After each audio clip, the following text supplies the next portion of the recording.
जय हिंद दोस्तों। आपके अपने YouTube चैनल धाकड़ सर की पाठशाला में आप सभी का स्वागत है।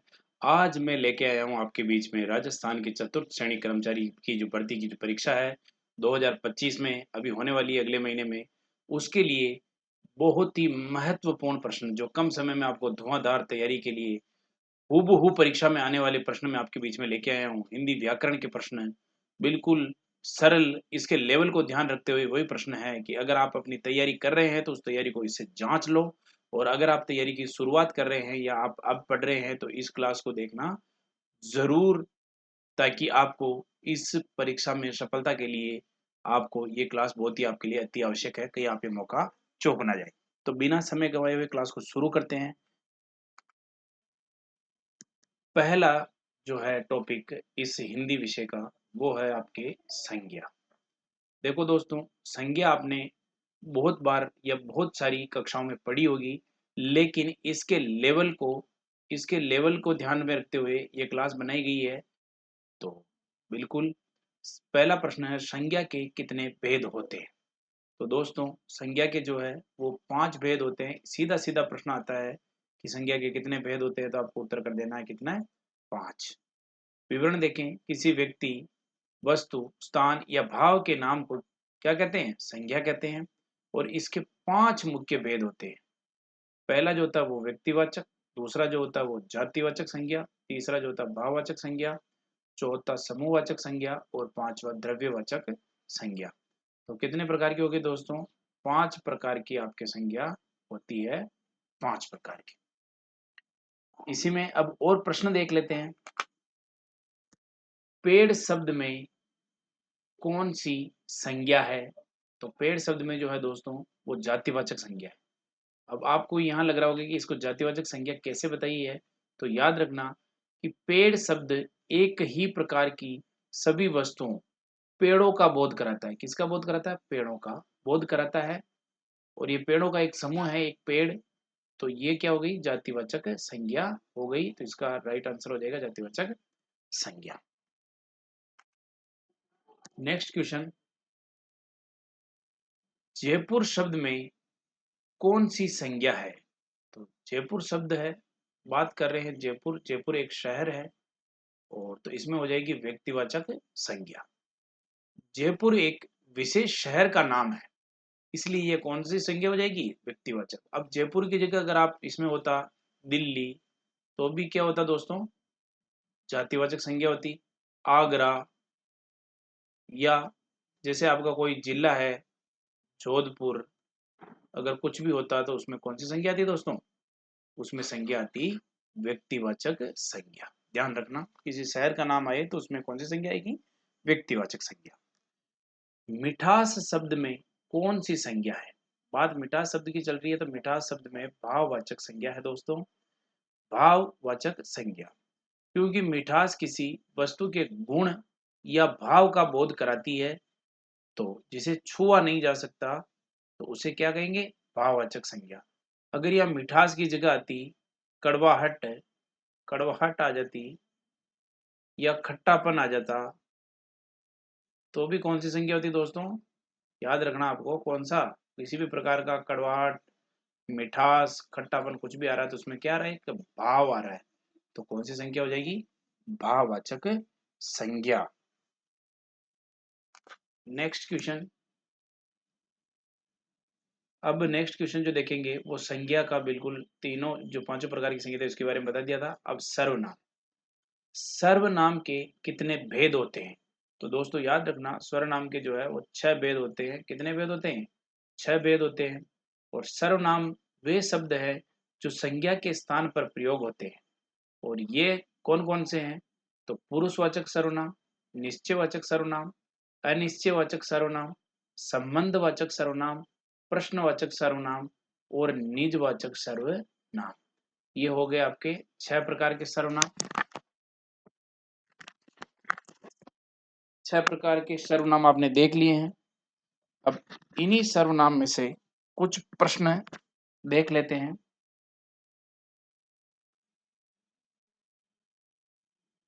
प्रश्न है कि मैं, तुम, वह किस प्रकार के सर्वनाम हैं? कि मैं आता है किसी के कि मैं वहां जा रहा हूँ, तुम वहां जा रहे हो, वह अच्छा लड़का है, किसी का भी है, किस प्रकार के सर्वनाम है, तो वह पुरुषवाचक सर्वनाम। कौन से हैं दोस्तों? पुरुषवाचक सर्वनाम। ये सर्वनाम बोलने वाले में, सुनने वाले में तुम, बोलने वाले में मैं आ गया, सुनने वाले में तुम, और जिसके बारे में बात की जा रही है वह का बोध कराते हैं। यह जो चीज है वह का बोध कराते हैं। अब जैसे इसका उदाहरण देख लेते हैं, एग्जाम्पल की बात करें कि वह जो करेगा सो भरेगा में कौन सा सर्वनाम है? जो करेगा सो भरेगा में कौन सा सर्वनाम है?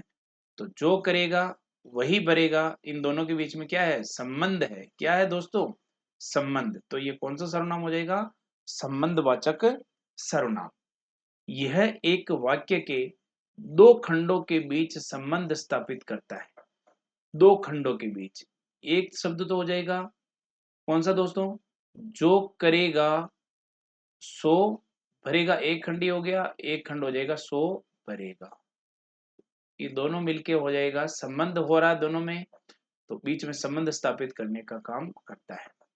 अब देख लेते हैं नेक्स्ट क्वेश्चन, कौन, क्या, किस प्रकार के सर्वनाम है कौन या क्या? तो याद रखना कि भारत का प्रधानमंत्री कौन है, अगर ये शब्द आया कौन, या तुम्हारा नाम क्या है, तो ये दोनों क्या है, ऐसे लास्ट में कौन है तो प्रश्नवाचक चिन्ह लगता है।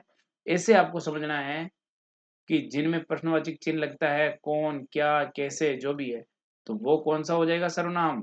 प्रश्नवाचक सर्वनाम। सीधा सीधा समझना है, ये कौन सा सर्वनाम हो जाएगा दोस्तों? प्रश्नवाचक सर्वनाम। इन शब्दों का प्रयोग प्रश्न पूछने के लिए किया जाता है। दैट्स क्लियर दोस्तों।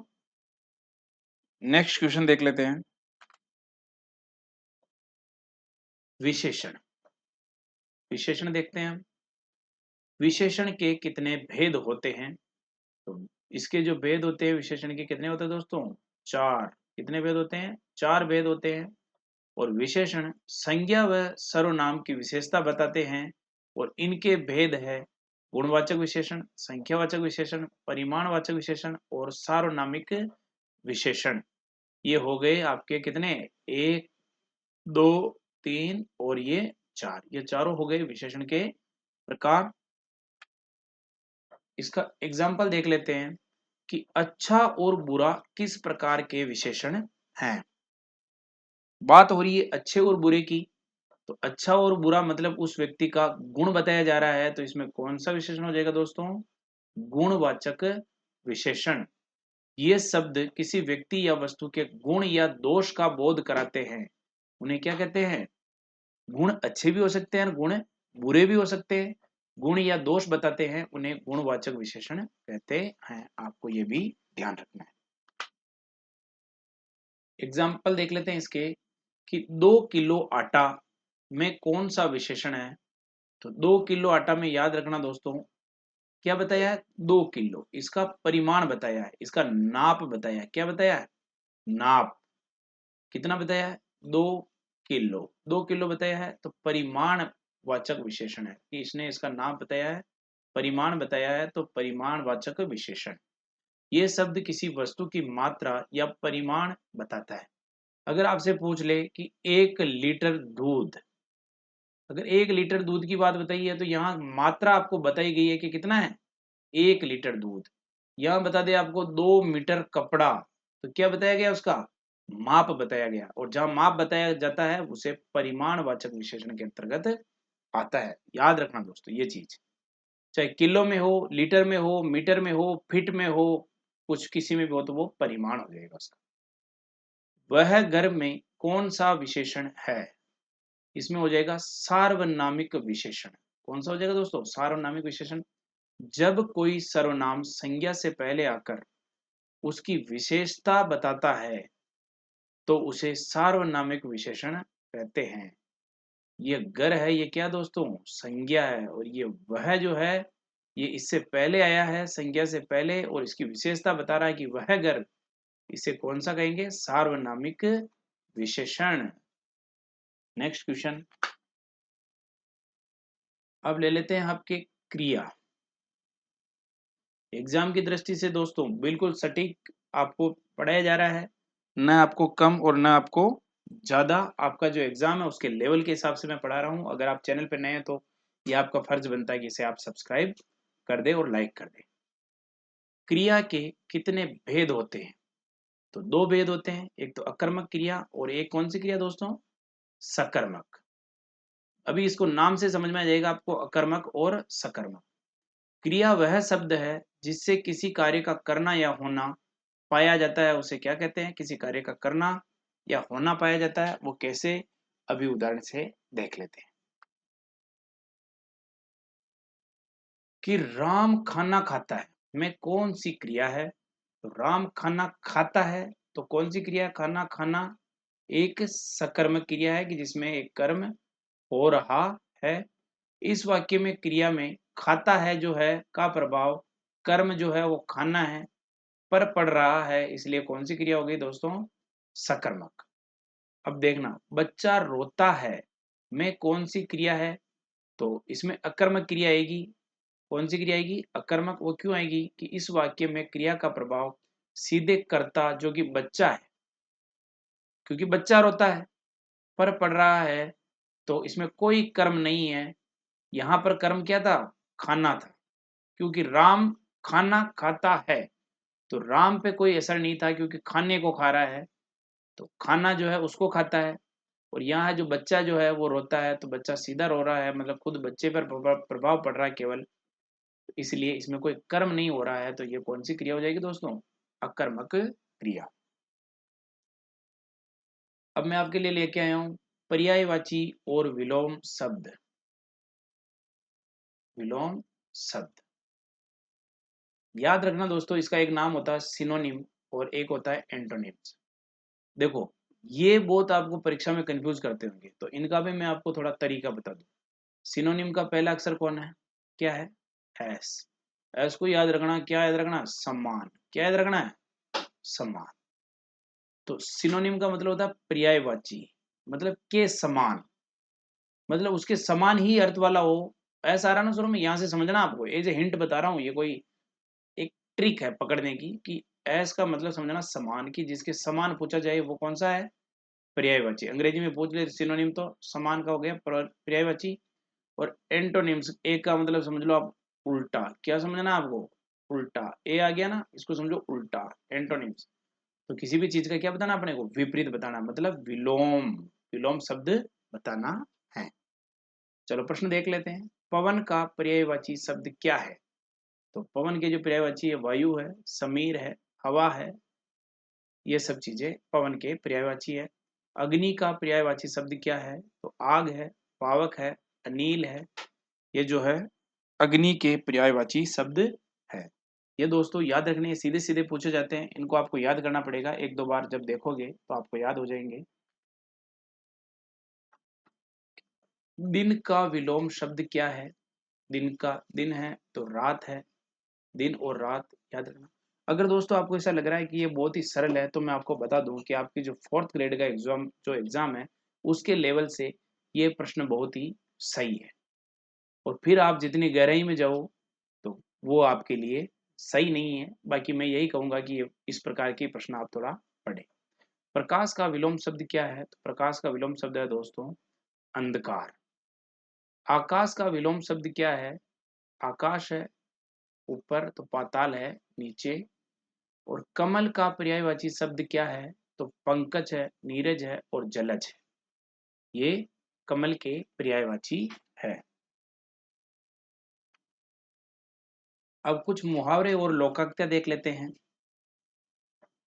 अंधे की लाठी मुहावरे का क्या अर्थ है? अंधे की लाठी, उसका मतलब है उसका एकमात्र सहारा होता है। अंधे के पास एक लाठी होती है, तो वही उसका सहारा होता है। 99 के फेरे में पड़ना मुहावरे का क्या अर्थ है? धन कमाने में लगे रहना। देखो, अपने राजस्थान में ऐसे भी कहते हैं कि यो छोरो तो 99 का चक्कर में पड़ गयो। कहाँ का चक्कर में पड़ गयो? 99 का चक्कर में। 99 का चक्कर मतलब ये हुआ है कि धन कमाने में ही लगा रहता है। सीधी सीधी बात कि 99 का चक्कर को मतलब है कि जैसे आपके पास 999 रुपये है। आप ये सोचते हो कि 1 रुपये और हो जावे तो कितना हो जावे मान के 1000 रुपया। जो ही उगन का पाचा 1999 होया और पाछू 1 रुपया का बाद भागा पाचा 2000। अशियानी उगन का 99,000 हो जावे पाछू 1 लाख कर बाद भाग तो रेवे। उनने कहो बेटा 99 को चक्कर खान खा को चक्कर है 99 को चक्कर ताकि वो चक्कर में लाग्यो ही रेवे आगू आगे लाखा में करोड़ा में अरबा तक भी में लाग्यो ही रेवे। नेक्स्ट क्वेश्चन, आस्तीन का सांप मुहावरे का क्या अर्थ है? तो आस्तीन का सांप का मतलब होता है कपटी मित्र। कपटी मित्र दोस्तों। नेक्स्ट कि आंख का तारा मुहावरे का क्या अर्थ है? आंख का तारा बहुत ही प्यारा। आंख का तारा बहुत ही प्यारा। कान भरना मुहावरे का क्या अर्थ है? आप सभी को पता है कि बहुत सारे लोग होते हैं जो एक दूसरे के घर में लड़ाई कराने का काम करते हैं और कान भरते रहते हैं, तो उसको याद रखना। उससे कान भरना मुहावरे का अर्थ होता है चुगली करना। नाच न जाने आंगन टेढ़ा लोकोक्ति का क्या अर्थ है दोस्तों?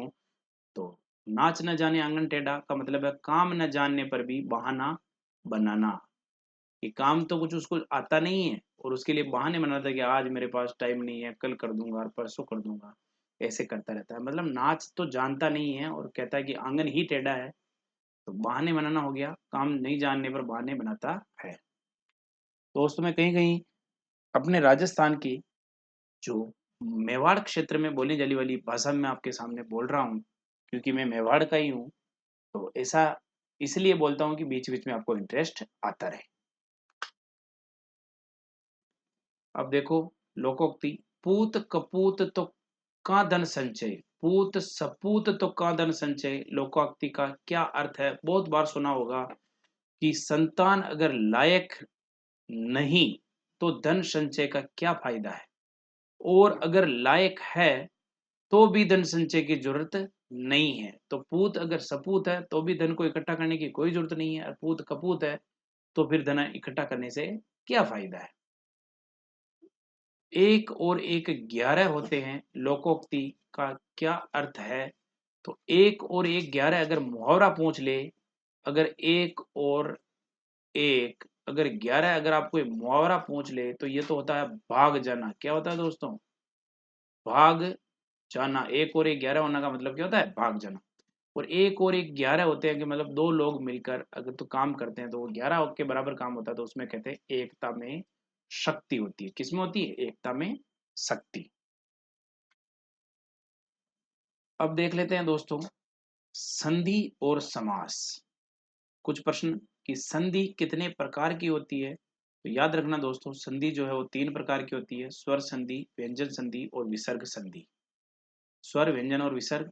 और संधि दो वर्णों के मेल से होने वाले विकार को क्या कहते हैं? ये संधि की परिभाषा है कि अगर प्रश्न ऐसे आ जाए कि दो वर्णों के मेल से होने वाले विकार को क्या कहते हैं, प्रश्न में आ सकता है कि ऑप्शन में आ सकता है आपके संधि, विशेषण, समास और कारक। ये ऑप्शन आ गया तो आपको उसमें राइट आंसर हो जाएगा संधि। क्या हो जाएगा दोस्तों? संधि। कुछ प्रश्न देख लेते हैं कि सज्जन का संधि विच्छेद क्या है? तो उत्तर याद रखना। उत्तर याद रखने की जरूरत नहीं, आपको समझना है कि सत प्लस जन क्या होगा? सज्जन। और यह जो है ये व्यंजन संधि का उदाहरण है। डायरेक्ट आपको उदाहरण बता रहा हूं, जो डायरेक्ट यही ऐसे के ऐसे प्रश्न छप सकते हैं, उनको याद रखना। सज्जन का सत प्लस जन व्यंजन संधि। स्वागत का संधि विच्छेद क्या है? तो सु प्लस आगत, यह यण संधि है। स्वर संधि का भेद का उदाहरण है। इसमें कौन सी संधि है? यण संधि। अब आगे देख लेते हैं कि समास के कितने भेद होते हैं। तो याद रखना दोस्तों समास के कितने भेद होते हैं? 6 भेद होते हैं। और समास दो या दो से अधिक शब्दों के मेल को क्या कहते हैं? समास कहते हैं। अब कैसे दो या दो से अधिक शब्दों के मेल को? जैसे कि राजपुत्र में कौन सा समास है? तो याद रखना दोस्तों कि राजपुत्र है, ये दो शब्दों का मेल है, राज प्लस पुत्र, तो तत्पुरुष समास। इस समास में दूसरा पद प्रधान होता है। किसका पुत्र है ये? राजा का पुत्र। किसका पुत्र है? राजा का पुत्र। राजपुत्र हो गया, इसमें कौन सा समास हो जाएगा? तत्पुरुष समास। कि प्रतिदिन में कौन सा समास है? तो प्रतिदिन में अव्ययी भाव समास है। कौन सा है? अव्ययी भाव समास। इसका पहला पद प्रधान होता है। प्रति, पहला पद प्रधान होता है वह अव्ययी होता है। तो कौन सा हो गया? प्रति हो गया और अव्ययी, ये अव्ययी भाव समास हो गया। चौराहा में कौन सा समास है दोस्तों? याद रखना, इसमें द्विगु समास है। समझ लो इस कॉन्सेप्ट को। द्विगु समास है क्योंकि इसका पहला जो पद है वो संख्यावाचक होता है। चो मतलब चार, चौराहा मतलब चौराहा, जिसकी कितनी राहें हैं? चार राहें। आप चौराहे को जानते होंगे कि चौराहा इस प्रकार का होता है दोस्तों। जनरली आपको समझा दूं मैं, ये होता है चौराया। क्या होता है दोस्तों? जिसके इधर भी रास्ता है, जिसके इधर भी रास्ता है, जिसके इधर भी रास्ता है, जिसके इधर भी रास्ता है, ये बीच वाला जो है क्या है? चार रास्ते हैं। तो ये क्या हो गया? चौराहा। और चार चौराहों में जो है वो कौन सा संख्यावाचक हो गया इसका पहला पद? तो ये द्विगु समास हो गया। याद रखना, जिसका पहला पद क्या होता है? संख्यावाचक होता है, वो द्विगु समास होता है। माता पिता में कौन सा समास है? तो जिस जगह ये चिन्ह आ जाए आपके दोस्तों, ये वाला, तो यहाँ कौन सी स्थिति है? द्वंद्व की स्थिति है। तो ये कौन सा समास हो जाएगा? द्वंद्व। माता और पिता, इस समास में दोनों पद क्या होते हैं? प्रधान होते हैं। जितना दर्जा माता का उतना ही पिता का है, मतलब दोनों द्वंद्व की स्थिति है। तो कौन सा समास हो गया? द्वंद्व समास। नीलकंठ में कौन सा समास है? नीला है कंठ जिसका, अर्थात कौन? भगवान शिव। बहुब्रीहि समास आएगा इसमें दोस्तों। कौन सा? बहुब्रीहि समास। इसमें कोई भी पद प्रधान नहीं होता है, बल्कि दोनों मिलकर किसी तीसरे के अर्थ को प्रकट करते हैं। दोनों शब्द मिलकर कोई तीसरा अर्थ निकलता है उसका। जैसे कि नीलकंठ, नीला है जिसका कंठ अर्थात शिव। नीला है कंठ जिसका, उसका मतलब कौन है? भगवान शिव। तीसरा अर्थ आ गया। तो नीलकंठ में जो है बहुब्रीहि समास है दोस्तों। नेक्स्ट देख लेते हैं। अब शब्द विचार और अन्य की चीजें हैं कि जिस शब्द के खंड सार्थक न हो उसे क्या कहते हैं? जिस शब्द के खंड सार्थक न हो उन्हें कहते हैं रूढ़ शब्द। इन शब्दों को तोड़ने पर उनका कोई अर्थ नहीं निकलता है। जैसे पानी, पानी जो है वो कौन सा शब्द है? रूढ़ शब्द है। अगर इन दोनों को तोड़े, पा प्लस नी, तो इन दोनों का कुछ अर्थ निकला क्या? कोई अर्थ नहीं निकलता है। तो कोई अर्थ नहीं निकलता है, वहां पर रूढ़ शब्द कहलाते हैं। विद्यालय किस प्रकार का शब्द है? तो विद्यालय जो है वो यौगिक शब्द है दोस्तों। कैसा शब्द है? यौगिक। यौगिक का मतलब तो योग करने से शब्द बना है। दो शब्दों से मिलकर ये शब्द बना है। यहाँ रूढ़ शब्द है क्योंकि पा और नी का कोई अर्थ नहीं निकला। यहाँ देखना, यह दो या दो से अधिक सार्थक शब्दों से मिलकर बनता है। जैसे पहला शब्द हो गया विद्या, दूसरा हो गया आलय। तो विद्या प्लस आलय मिलकर बनते हैं विद्यालय। इसलिए क्या हो गया? ये यौगिक शब्द हो गया।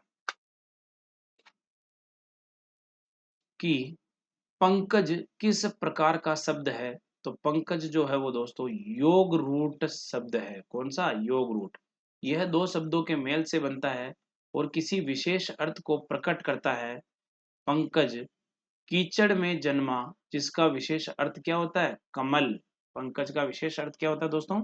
कमल होता है। यह भी क्या, कौन सा शब्द हो गया? योग रूट। क्योंकि इसका योग रूट ऐसे हो जाएगा इसका, अगर इसका अलग अलग करें तो भी इसका कोई अर्थ नहीं निकल रहा है, और इधर करें तो भी इसका अर्थ कोई दो शब्दों से मिलकर नहीं बना। तो ये कौन सा हो जाएगा? रूट शब्द। और इसका दूसरा अर्थ निकल रहा है तो वो हो जाएगा योग रूट। कौन सा हो जाएगा दोस्तों? योग, अच्छे से लिख देता हूं मैं, कौन सा हो जाएगा? योग रूट। योग रूढ़ शब्द। लड़का का स्त्रीलिंग शब्द क्या है? बिल्कुल इजी प्रश्न है। लड़का का स्त्रीलिंग शब्द है लड़की। और कवि का स्त्रीलिंग शब्द क्या है? तो याद रखना, कवित्री। कवित्री इसका क्या होता है? स्त्रीलिंग शब्द होता है। यह प्रश्न कई बार पूछा गया है दोस्तों, और इसके 99% चांस है कि यह प्रश्न आपको मिल सकता है। नेक्स्ट प्रश्न, कारक के कितने भेद होते हैं? तो कारक के दोस्तों कितने भेद होते हैं? 8 भेद होते हैं, 8। कारक संज्ञा या सर्वनाम का क्रिया से संबंध बताते हैं और क्रिया करने वाला क्या कहलाता है? क्रिया करने वाला कहलाता है कर्ता कारक। क्रिया को जो करता है वो क्रिया कर्ता कारक कहलाता है।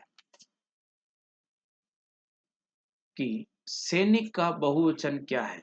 सैनिक का बहुवचन क्या होगा? सैनिक ही होगा, क्योंकि सैनिक एक रहो चाहे पूरी सैनिक कितने भी रहो, सैनिक का बहुवचन क्या होता है दोस्तों? सैनिक।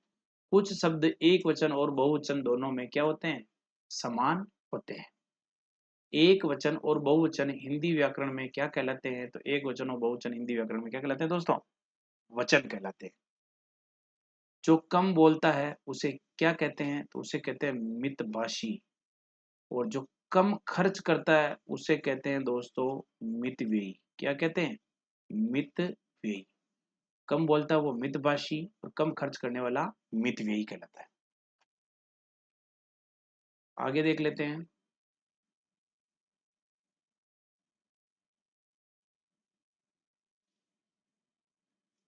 जो सब कुछ जानता है उसे क्या कहते हैं? उसे सर्वज्ञ कहते हैं दोस्तों। क्या कहते हैं? सर्वज्ञ, सब कुछ जानने वाला। नीला है कंठ जिसका, समास विग्रह क्या होगा? ऊपर प्रश्न आया था, नीला है कंठ जिसका, कौन है वो? नीलकंठ अर्थात भगवान शिव। यह एक बहुब्रीहि समास का उदाहरण है। अगर दोस्तों ये क्लास आपने अभी तक देख रहे हो और पसंद आ रही है तो अभी तक आपने चैनल को सब्सक्राइब नहीं किया तो सब्सक्राइब कर दो प्लीज, और लाइक कर दो, और इसमें जो भी आपको कुछ लगा इस कमेंट जरूर कर दो कि सर ये क्लास कैसी लगी आपको। इसी के साथ धाकड़ सर की पाठशाला की पूरी क्लास देखने के लिए आप सभी का हार्दिक आभार, और आशा है कि यह क्लास आपको पसंद आई होगी। इसी के साथ धन्यवाद। जय हिंद, जय भारत।